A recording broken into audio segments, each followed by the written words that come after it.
Hello everyone, Luke here, and welcome to the final chapter review of Dr. Stone. Well, when I say final chapter review, I mean the final chapter that's coming out weekly. But, as I've said in the past, I'm going to be doing a back catalogue of the previous chapters, so chapter 1 to 160, so that's still something to look forward to. And also, doing a reviews on the Byakuya reboots, that's going to be coming as well, and also reviews on the anime, and then after that, just reviews on characters in general. Now, the reason why this review has taken so long to get out is because, as you can probably still tell, I have been a bit sick, so that happened, and I just wasn't at the right energy to do this review justice, and that's something that I think everyone needs to realise sometimes. Like, if you're sick, your health comes first, and if you're worried about your YouTube channel, you obviously can't do reviews if you're even more sick. So best wait until you get better. I know the YouTube algorithm is a bit like all over the place, but hey-oh, your health comes first. So, with that out of the way, let's wrap this series up.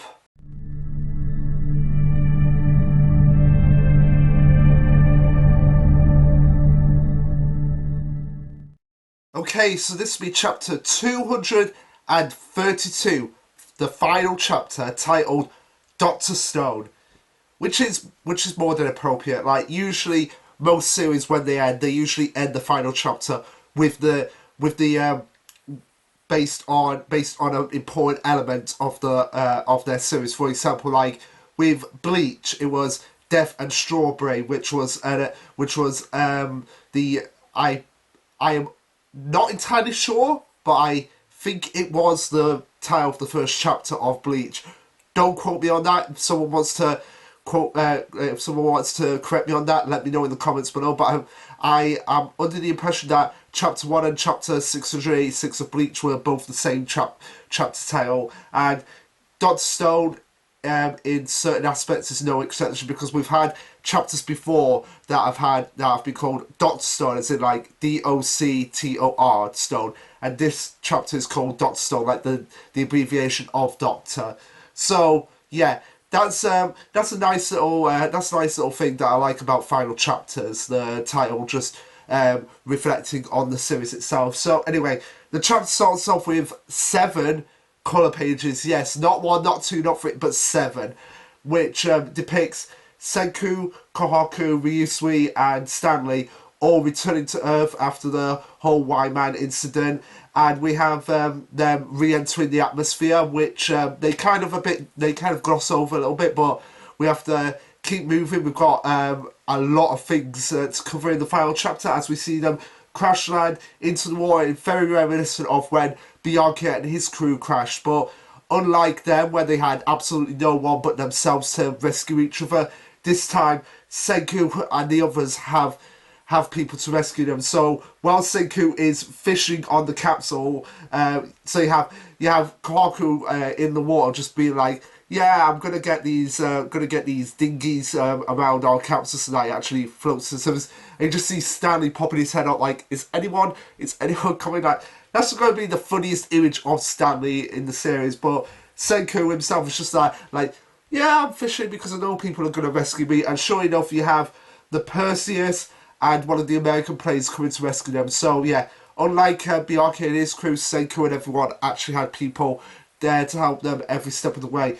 Then we cut to Ishigami Village itself, where we see a lot of the cast, including Yo, Magma, Nikki, and Mantle. So yeah, even Mantle got a cameo appearance in the final chapter. Although there are some people in the final chapter that didn't even get a cameo appearance, like Mr. Mangaka, Tetsuo, didn't even get a cameo appearance, and the Dr. Stone trivia page on Twitter was actually I was actually a little bit annoyed by that, because if you look on it, the their Twitter profile, it's actually that character, which I assume that's their favourite character, because it's their profile picture on Twitter, and they were like, oh, why isn't this character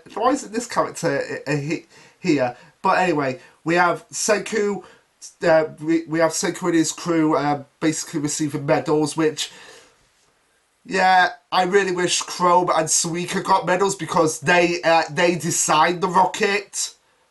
Are they going to get medals? Yes, Senku and everyone did the trip, but Chrome and Suika designed the rocket, and Sai as well. Sai deserves a rocket, deserves a medal as well.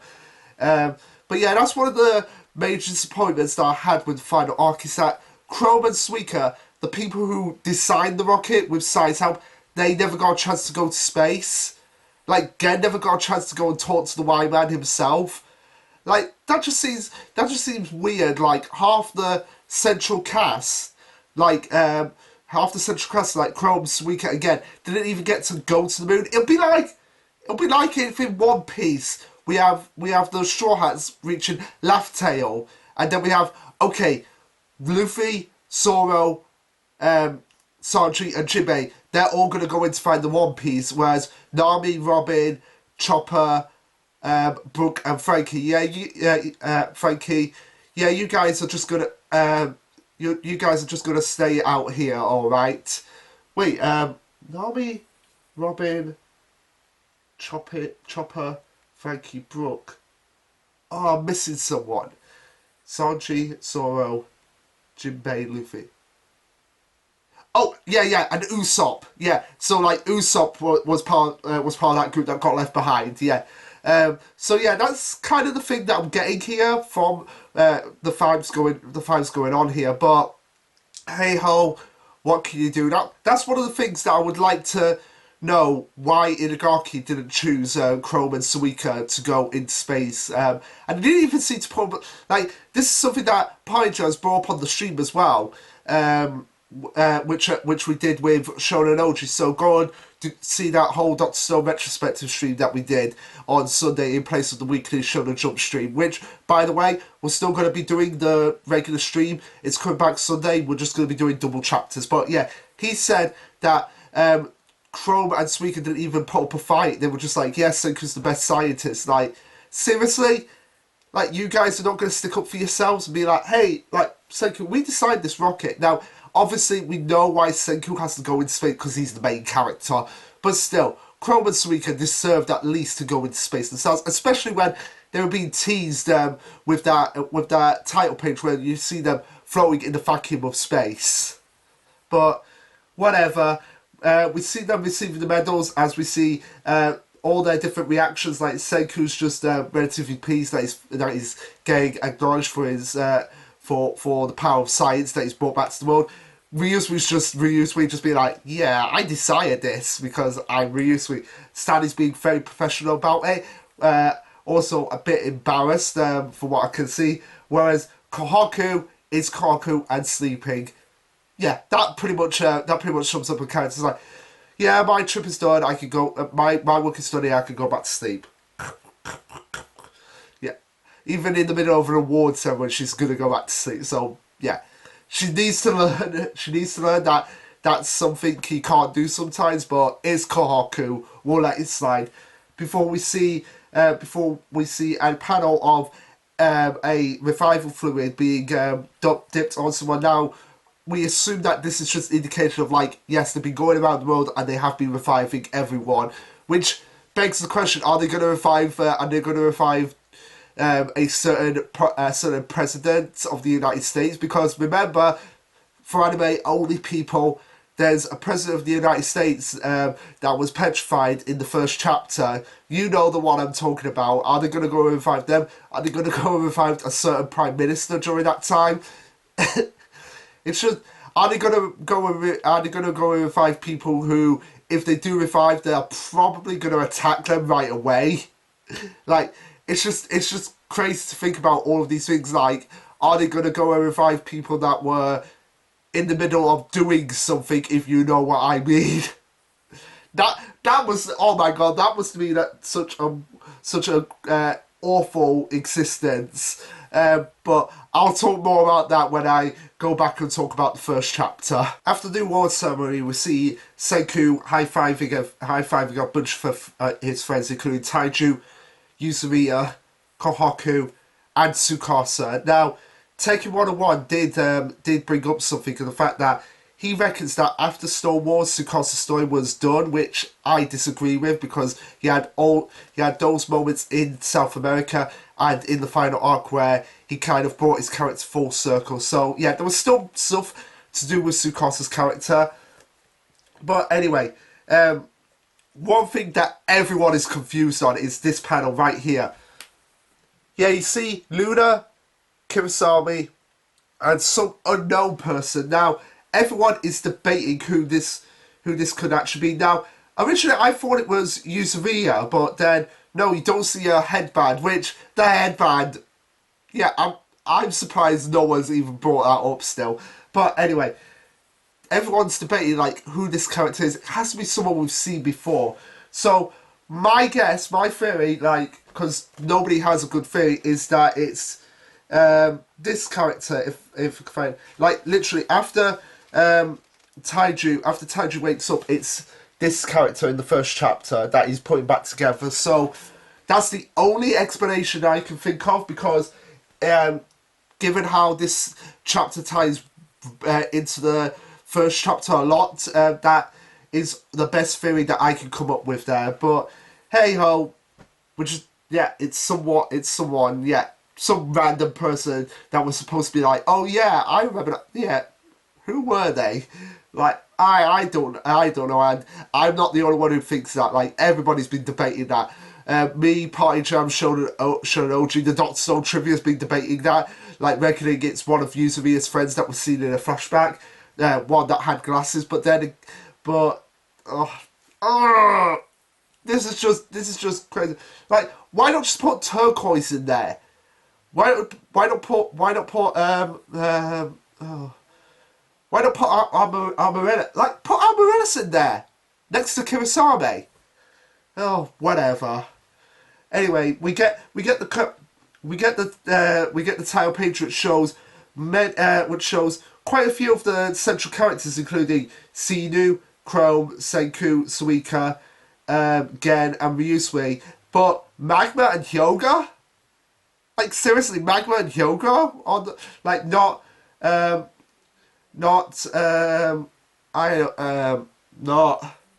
Kiru and Giru. Like, they have more of an importance than Magma. Like, I don't know. I mean, Hyoga, okay, I guess, but not Ukyo, not Stanley. Now, I know Party Jams did bring up why actually Stanley was in the colour pages, but I don't know. I guess that's something we'll have to go off with. Yeah. Although there's one thing I want to talk about, and that Party Jams did bring up, and that was Suika's hair. In our last weekly show the Jump stream, when we actually talked about the final chapter, just being green, and we were thinking, like, is she going with the full watermelon look here, or is she just trying to imitate Senku, like Senku's hair colour? Which, if she is, that would just be so amazing and so cute on Suika's part.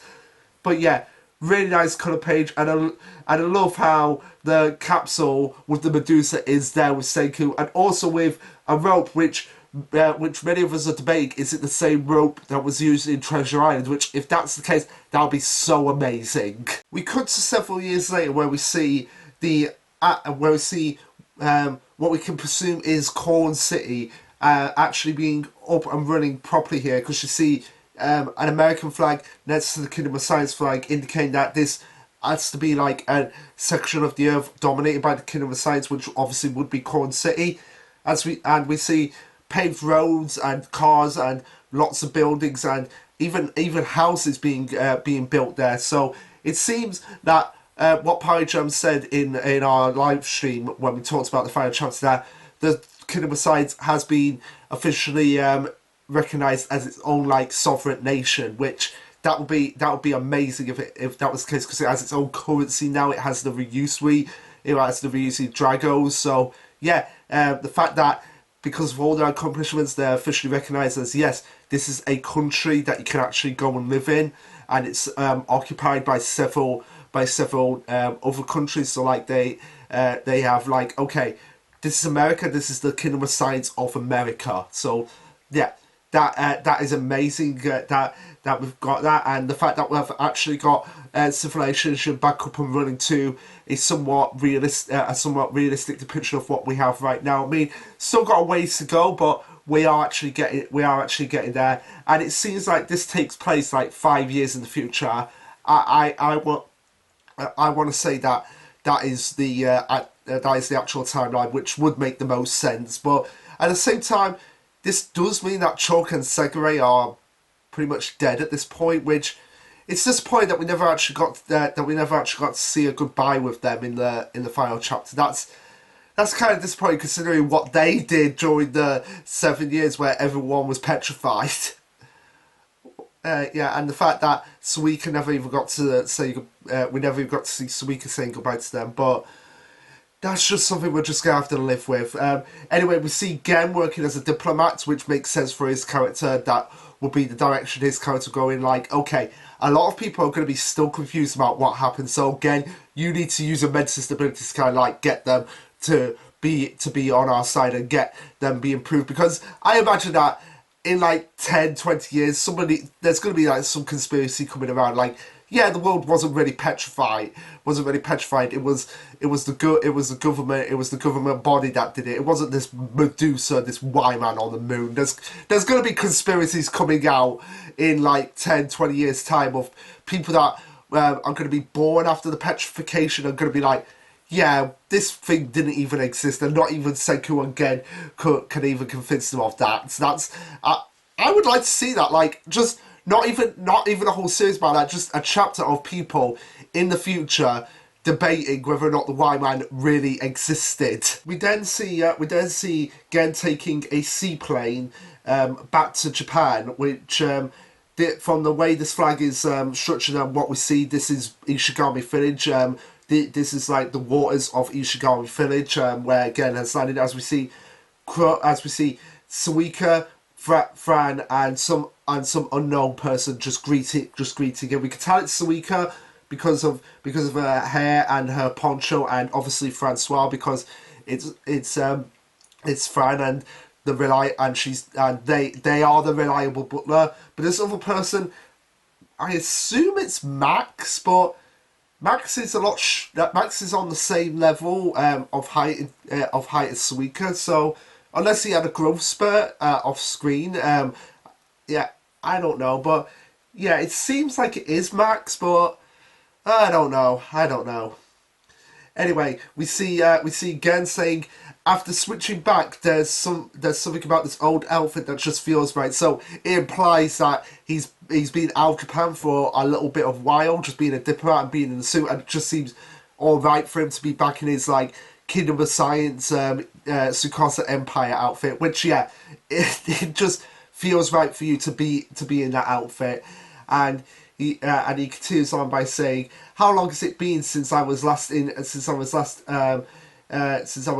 home in Japan? I'm a mentalist by trade, not a diplomat." But yeah, again, you are going to be needing your mental skills to be the diplomat to get people to agree to this, because otherwise conspiracy theories are going to be coming out left, right, and centre. Even before you are long gone. Like right now, it wouldn't surprise me now if someone's broke over and be like, yeah, you're full of bollocks. Again, there is no Y-Man. I know for a fact there is no Y-Man. How do I know? I just know. There's going to be people who are just like so adamant that there's a conspiracy that, like I said, even Gen's not going to be able to convince them. But yeah, Fran says, requires explanation and negotiation. Your skills are indispensable, Master Gen, for bringing together the nations of this new world. So it seems like they're trying to. The main goal of Gen is trying to get like at least all the nations on Earth to at least have a portion of their land given over to the Kingdom of Science to create this massive project that Senku is working on. But also, again, had another reason for coming here as we get the wedding of Taiju and Yuzuriha, which that was something that I think a lot of us could have expected. This was something that was predicted that they were eventually going to confess and they were eventually going to get married. And yes, they have. And even in her wedding dress, she still has her headband on. As we see that her parents were revived, Yuzuriha's parents, which great, fantastic. She's finally got her parents back, which the first person of the pre-petrification people that have actually got their parents back. So first and only person. I mean, we know that Taiju's parents are dead. He mentioned that before. We don't. We know Senku's father's dead. We don't know anything like about Gen's parents or what happened to his cosplay. Or biggest here, Ryusui's parents, Ryusui's family, the older generation. When are they going to come into the picture? Well, they'll probably come into the picture in the special preview chapter that's coming out, which, by the way, yes, this won't be the last new chapter of Dr. Stone that I'm reviewing. There's the special one-shot before the Ryusui special, which I'm looking forward to digging my claws into this and getting my hands on that chapter. That will be a review coming out alongside the series that I'm going to be reviewing next regularly, which of course you all know is Mission Yozakura Family. Like, I'm not going to be around the bush there with like, oh, I wonder which series he's going to review next. No, I've mentioned before, it's Mission Yozakura Family. So look forward to that. Now, it won't be the chapter that's come out now. It'll be the next chapter's coming out, which makes the most sense because the last chapter was more like a bridge between the chapter before and what's to come next, because it seems like now we're moving into officially a new arc in Mission Yozakura Family, which I'm mega excited for, like finally getting to start on a new from the beginning of a new arc.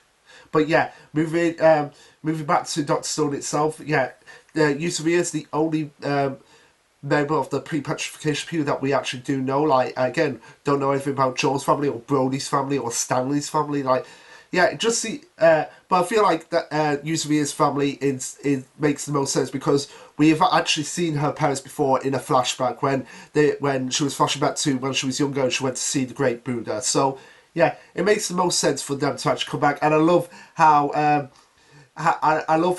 Yuzuriha's mother has the same swirl swirl petrification mark that Yuzuriha had when she woke up. Only it's in her hair now, and it seems very similar to Yuzuriha's headband, which is her headband the petrification mark that came out even before she was petrified. Who knows? Who knows? Getting shocked to learn that, oh, this is day 2 of the wedding, and Yuzuriha and Taiju explained that, yeah, it's because more of their friends could attend, and it was, oh, the more celebration the merrier, and Kaku elaborates on this by saying that, oh, the science team was so busy with their project that Senku made them, okay, we've seen the wedding, now let's get back to work, guys. And Gen's like, yeah, that's typical, that is Senku in a nutshell, which, thankfully, I'm glad Senku didn't get married, because that would have been like the worst decision ever, because Senku's not really one to be the romantic kind of person. So yeah, I'm glad he didn't get married, or that we had Senku getting together with someone. While the closest we did was Luna. Whether or not they're still together, that remains to be seen. Although, just because he's not together with someone doesn't mean that I don't think he won't have children in the future, because I'm sure he will have children in the future. It'll just be more like, okay, I want to have children with you, Kohaku. Like, just using Kohaku as an example here. Like, okay, I want to have children with you, Kohaku, because I want to be able to pass my knowledge down to someone who would have pretty much the same level of love for science as I do. So yeah, that would be the only explanation. That would be the only reason why Senku to have children. And now, is that selfish of Senku? Yes, but at the same time, he can be a pretty selfish person. But that's where I see Senku in terms of getting as close to a romantic interest in someone as possible, just for the sake of making science be passed down through the generations. So yeah, we have Yo actually being trained by Stanley properly to use a gun, which is a callback to when Yo was first using the gun on Treasure Island and he missed everything, and the fact that he's actually getting a trained marksman to actually help him in, that kind of brings his character full circle. We see Mozu being Mozu. Which, again, glad that we get to see Mozu and Kurosami in the chapter, but not Mr. Mangaka. Like, nobody cares about Mr. Mangaka. And we see Chelsea and Soyuz bringing a jewel for Taiju and Yuzuri's wedding. So yeah, nice to see. Again, we see Soyuz, but not Mr. Mangaka.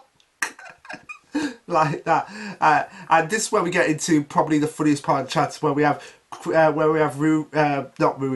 Kaku saying like, "Oh, now that Taiju and Yuzuri are married, this is a perfectly good time."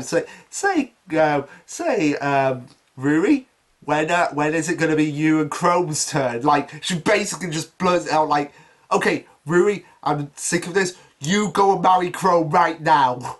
And then this is where we have Luna being like, "Oh, this is time for the smoothest opera to listen in. I mean, it's not like I'm dying to hear on how to bag myself a scientist, obviously." Right, Luna, Senku only agreed to it for political reasons, so yeah, get over it. You're not really in a relationship with him. But yeah, we have Ruri flashing back to the first day of Taiju and Yuzuri's wedding, and as she's like, "Oh yeah, about that. Yeah, he kind of proposed to me, but he did it in the most unromantic way possible. He said, when our bad science project is all wrapped up, let's get married." And she's like, "Okay." And then Kohaku is like, "Yeesh, no." Kohaku is just like, "Yeesh, like Chrome.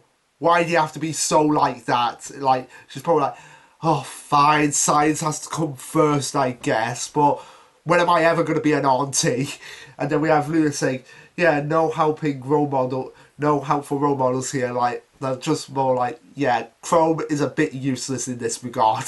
Getting over here is the term bad science project, as we get Tsukasa saying, "Indeed, with every step taken by science, the rules governing our world inevitably changed.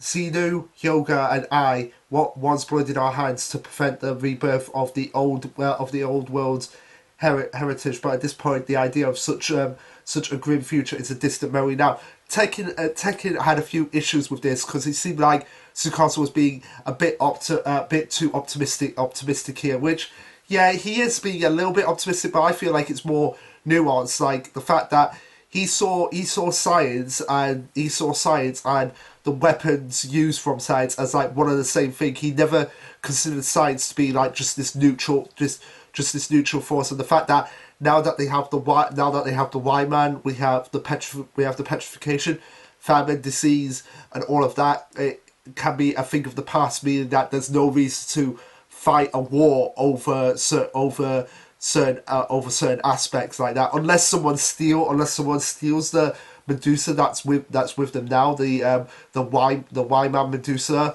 But yeah, I feel like this is just Tsukasa's way of saying, like, I feel personally that there's not going to be any war. There's not going to be any wars on the level that there were before the petrification beam, and that's the only optimism that I can think of at this point. Which brings this character full circle. The guy who was initially against science being used because he thought that it was going to be corrupted again is now seeing science as just this neutral benefactor for everyone, not just the higher ups, but also the common folk. And Hyoga says, "Oh, but regardless of that, once law and order is set up, we're still gonna have to be judged and commended for all of this."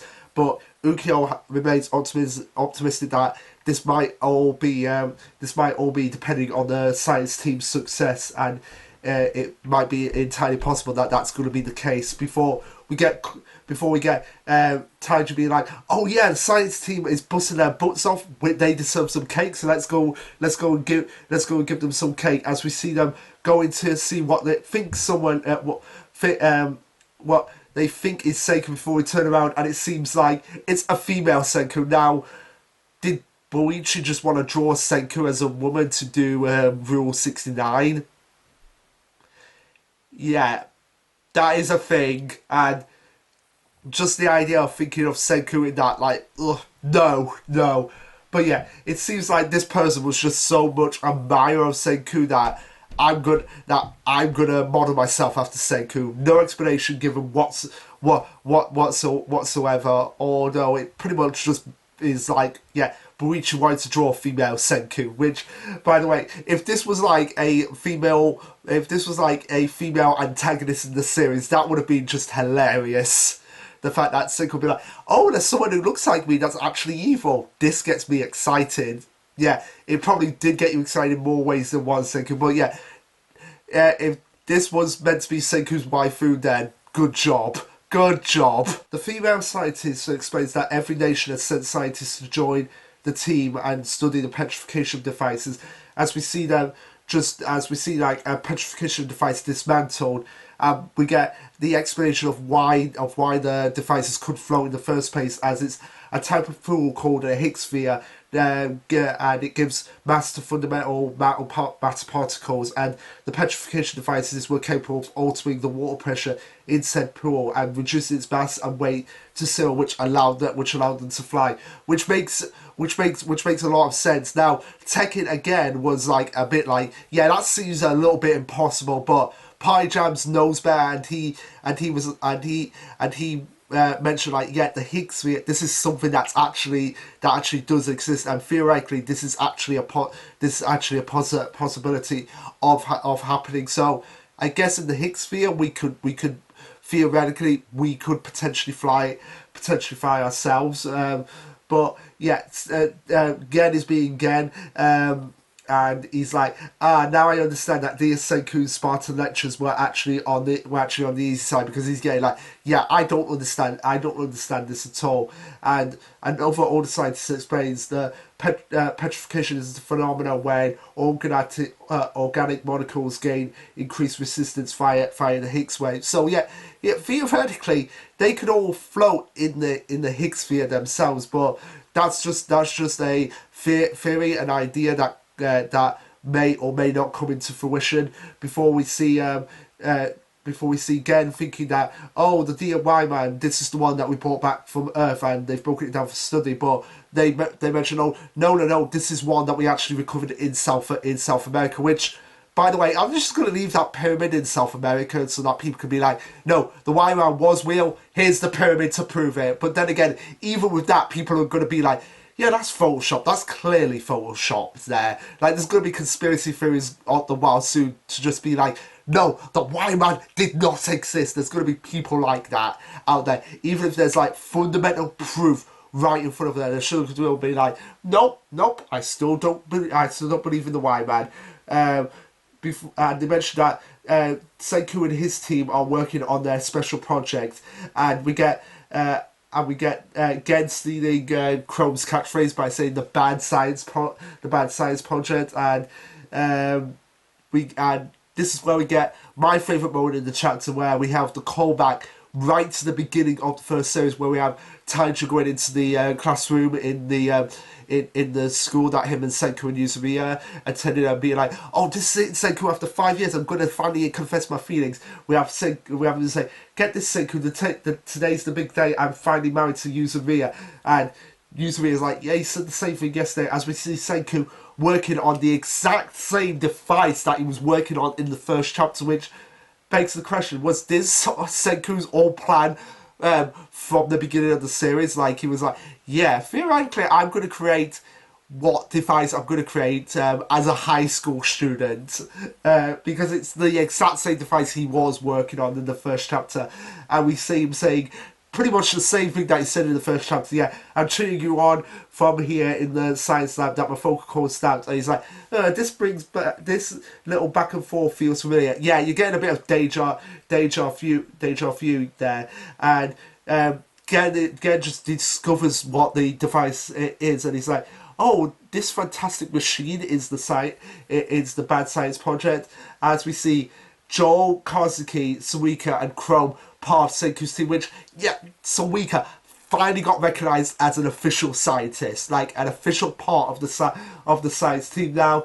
I would have loved to have seen more of her lab coat, but the fact that she's there alongside them, she's part of the science team, and she mentions that we're making something amazing, and Koski's like, it's pretty sick looking. We're starting off with the structure itself, so it's basically the prototype of the device. So whatever it is, it's not the final what it's actually gonna look like. As the Y-Man itself says, returning to the past to prevent incursion upon your Earth will avert numerous deaths of mankind. And then this is where we get the big reveal of, yeah, Senku is making a time machine. Now, I like this reveal. I know some people are a bit like unsure about it, because they're like, okay, a time machine, that's going out of the realms of, like, yeah, into proper science fiction, where I can understand that, but at the same time, it's the final chapter, so I have no problems with that, because we're not ever going to see this thing in action, and that just leaves it open to speculation of, like, what could potentially happen. Could it potentially alter certain events?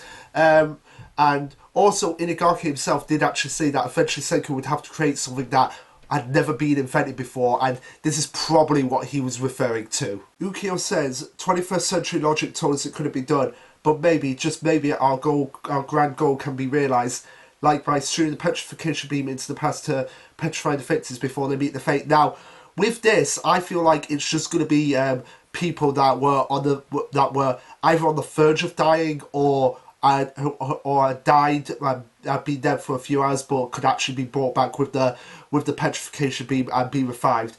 And Yoga says maybe we can save them, all 7 billion of them, before we see Senku surrounded by a vision of the astronauts, as Senku is probably just thinking about Byakuya. Now, this is probably what Senku has in mind, like, he wants to save the astronauts, but a lot of people were picking up, like, well, wait a minute, wouldn't that mean Kohaku, Chrome, and Suika, like, everybody just doesn't exist there? Like, no, it would just create an alternate timeline, because, as Endgame explained, if you travel into the past, that past becomes your present, which can't be altered by the future that you came from, which is now the past. So yeah, basically going into the past and meddling about with it won't change your future. It will just mean that you came from a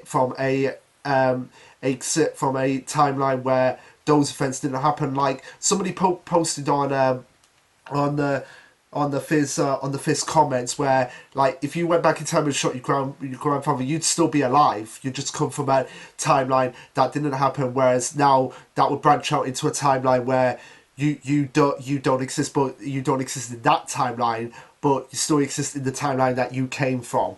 So that's kind of like what they're getting at here. Yeah, it will just create alternate timelines, which could create potential for future stories, and seeing how characters act differently, or different spin-offs that Boichi has clearly shown interest in doing. Now again, what I reckon is probably the thing that's going to happen is that Senku is going to go back in time and try to save the astronauts that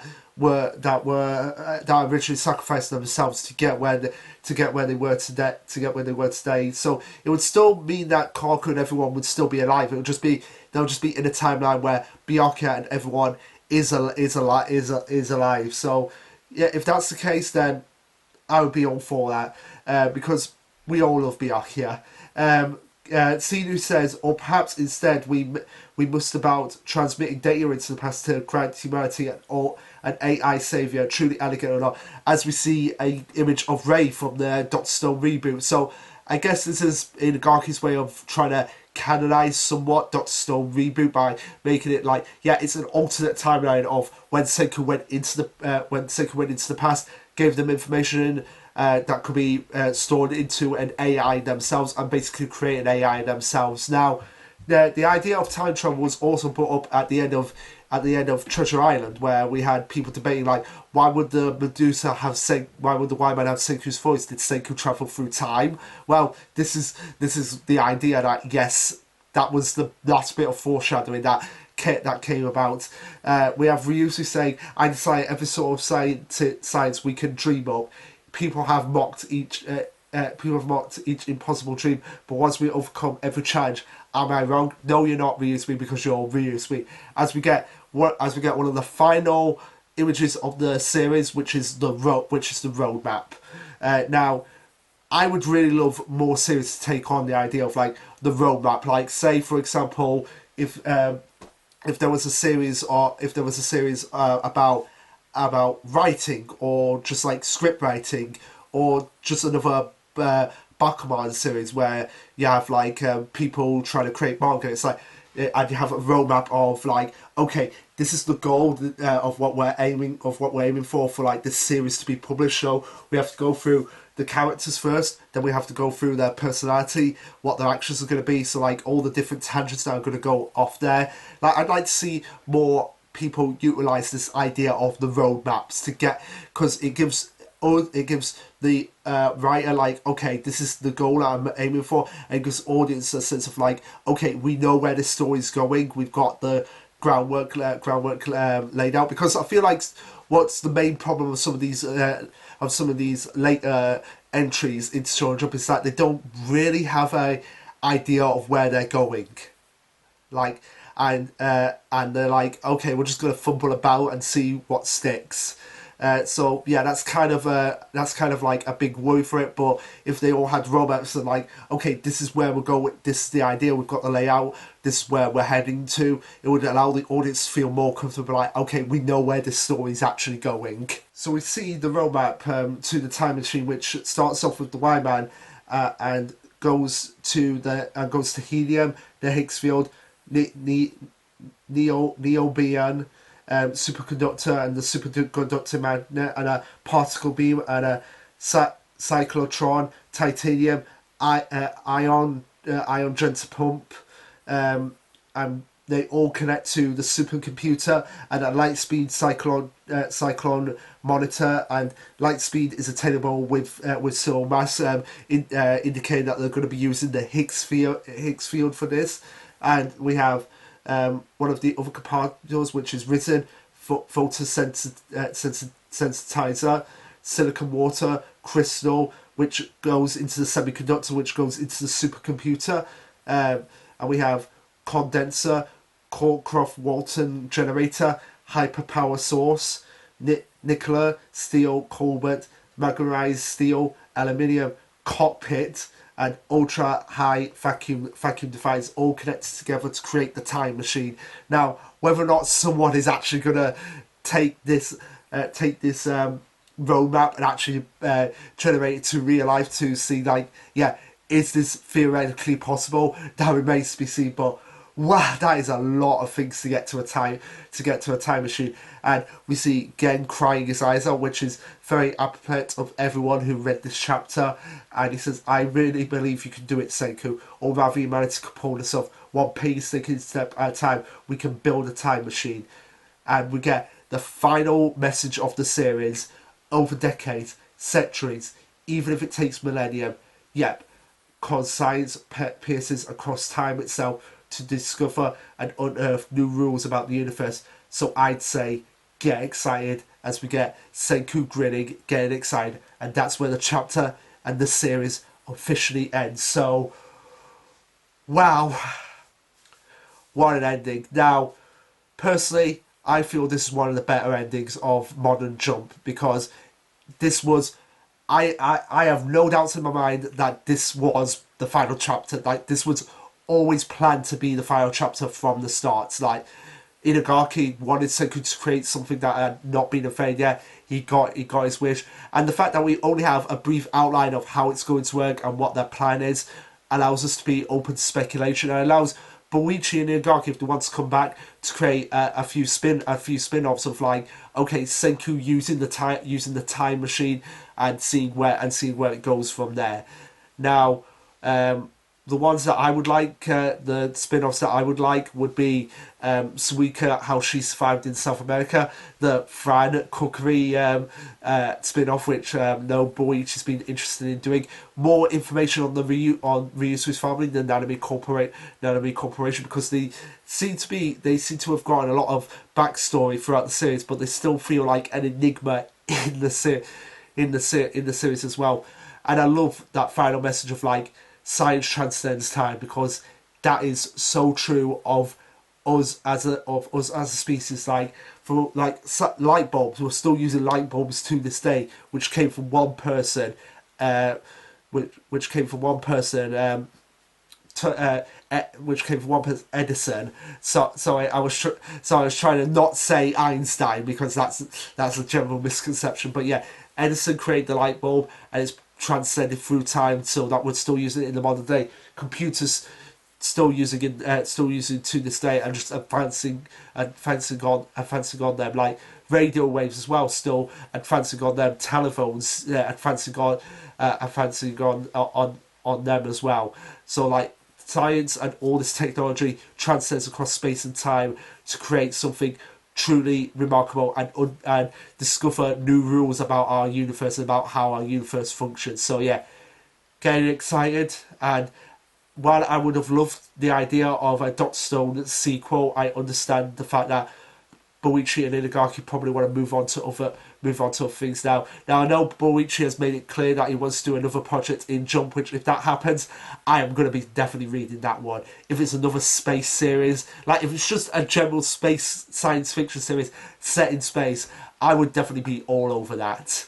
And it will be something that I'll be reading, because just those panels that he did in the final arc of them in space, if he can do something like that, but just on a grander scale, that would be so amazing. And Inagaki's got trillion dollar game that he's working on. So yeah, still have yet to check that out, but I'll definitely be checking it out at some point. I've heard really good things about it. Now, like I said, moving on from this, I'm still doing the weekly streams with Party Jams, so look forward to them.